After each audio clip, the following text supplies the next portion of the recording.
กองทัพประชาชนลาวส่งกำลังไปช่วยเหลือสสเมียนมา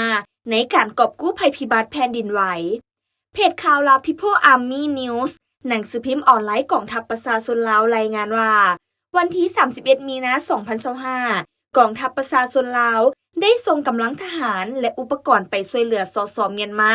ในการซอกคนกอบกู้และช่วยเหลือผู้สูญหายจากเหตุการณ์แผ่นดินไหวที่เกิดขึ้นวันที่28มีนาคมที่ผ่านมา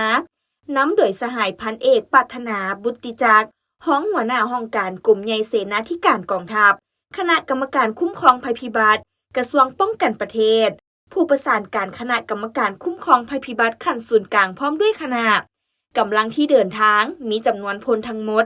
33สหายในนี้กำลังสร้างแสง13สหายเสนาหัก11สหายนอกนั้นยังมีคณะซี่น้ำและภาคส่วนหับประกันอีกจำนวนหนึ่ง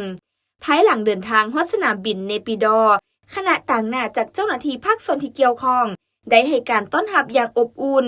จากนั้นได้เคลื่อนกำลังลงไปเมืองบอนดาเลซึ่งเป็นเมืองหนึ่งที่ถูกผลกระทบจากเหตุการณ์แผ่นดินไหว